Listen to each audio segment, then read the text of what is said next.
This is Snowface Bigfoot and welcome to my pickups video for Monday, December 9th, 2019.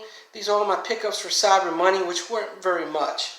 But anyway, first off, we're going to start off with Baldur's Gate Enhanced Edition. I remember playing Baldur's Gate 2 either on the PlayStation 1 or PlayStation 2. Can't remember, but it's been so long ago. If I remember correctly, this is based on Dungeons & Dragons. And I remember spending like 120 hours on Baldur's Gate 2. But it's been so long since I played it. I had problems with trying to find this at GameStop in Richmond or pretty much anywhere. Because the problem was when it came out with the $50 price tag, hardly anyone reserved it.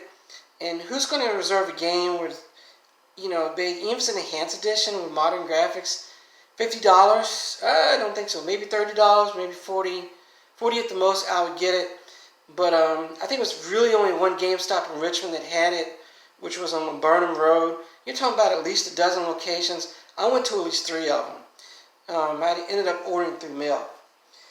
I had to order another copy of Sega Genesis Classics because my old one was scratched up. I have a video, and there will be a link to that video underneath here, which was about 1.5 years ago, where I talk about the Sega Genesis. Although I never owned one, I actually did get to play some of the games. But this is the back of it. It has over 50 classics. Really good collection. I mean, this was only $30 when it came out. It was only $15 on sale over the weekend. So, I mean, you can't beat that price. And that is exactly...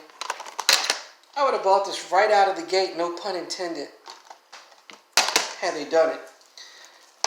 Game that was about 18 years in the making. Wow, that's a long time. But the problem is this game is too old. It's just outdated. But I wouldn't bought it anyway because I played it on Dreamcast, and I only paid $35 for it instead of $60. Here we go. Shenmue 3. I played the original. And it was described as free. I forgot something what it stood for, but something entertainment, free movement or something. But anyway, I played the original game. I can't remember if I played 2 or not, but I remember they had just some. It was a very weird game, and you're investigating the murder of your father, and just really weird game. Also through Amazon, and I'll show you all of these pretty soon in another video. My Atari 26 throwback zines, Tapper, typically in the arcade, what was it, Budweiser, and it was root beer for the PG version.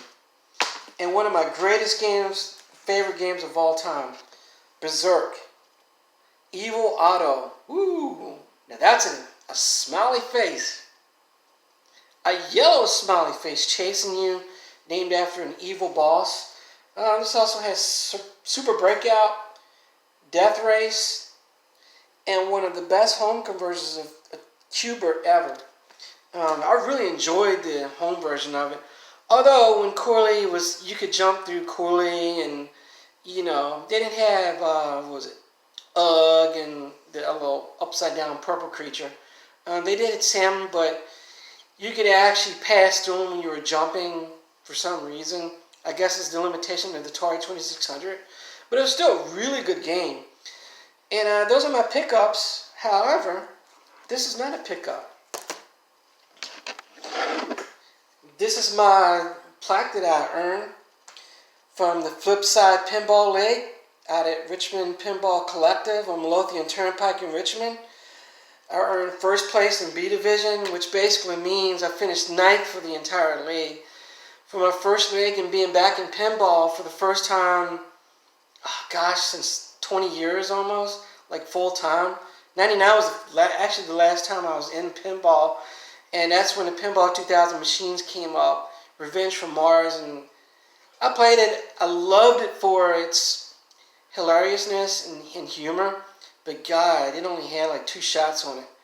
Shoot the middle, and you could just shoot the left and right orbit, and that was really, it was all to it, because that was all the shots. Anyway, I had to play against Kevin Kuntz, who's the top player in Virginia. He was in my group, even though people in your division doesn't necessarily mean that you're going to play against them in that particular week. And I played against, what was it, Scott Durfee. And I was number one in my group by 1 point going into the last week. And I was playing against Chris, who was second. And he actually was up by a couple points on me going into the last game. And we played Dracula. Only had 3 million points on my first ball. I mean, and I was actually hitting shots, but I just had a bad break.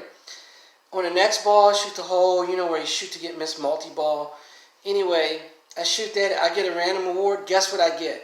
Of all things, normally I get bad luck in situations like this. What do I get? I get an extra ball. And then I get bats, which, if I remember correctly, you have to hit 15 pop bumpers, or is it 15 switches or whatever, in 15 seconds. I did that, so I had a 34 million point bonus, which means, because this was on my second ball, so with that, the one extra ball that you're allowed to play, you have to plunge all your other extra balls in my third ball. So I got about 102 million based on that. I believe I finished with 189. I finished with first. So, I mean, I had to beat the top player in the state on this. And Chris got last, unfortunately. He fell down to actually fourth place in the division. Felt bad for him because, I mean, he's really a good player and he's actually gotten a lot better over the last year since it. And, but anyway, that was really crazy. Now, I finished in first place in B division in Charlottesville as well, which means I also finished ninth place in that. So that's not bad. Charlottesville is not as competitive, except for you like your top part of the division. Richmond is. Of course, Northern Virginia is where a lot of your best players are. And if you ever watch Austin Macker play, AKM Pinball, he also does Game Plan Talk, where he plays a lot of Doom and always plays the games on hard difficulty, Nightmare, So those are the people to be going against. I'm going to some other pinball tournaments here at the end of the month. One's a Pin Golf. What's Pinholics Anonymous. So that seems like it's going to be fun. I may go to MagFest, but I'll probably just save my money and not go. Several other tournaments are coming up. So I'll be doing those. Also, I no longer do the Pintopias. It just takes away my time from enjoying the games at RPC. I just want to go in and play games and just go in. When I go in on once, twice a week and I'm trying to beat scores, it's no fun. So I just want to go in and have fun. I can practice, so that way when I go to league play and other tournaments, I'll be ready. I'm also ready to expand my horizons in pinball, so I'm going to other places, such as Mom's. I'm also going to go, like Crabtown, back down to Roanoke Pinball Museum. I wish they had tournaments down there. Anyway, I'd like to thank you for watching this video. It's much longer than I thought it would be. Actually, about 3 minutes longer. But it's been a good day for me. I'm enjoying myself. I'm about to eat. I have pork chops and fries in the oven. And I just put them on about 10 minutes ago. And then after that, I'm going to play some more Objection! Phoenix Wright. Anyway, I hope everyone has a good week. And have a good day. Have a good night. If you like this video, hit the thumbs up button. Yes, that includes you, Tyree, because I know you're watching this video. Don't forget to hit that subscribe button if you haven't done so already. Have a good night. I'm out.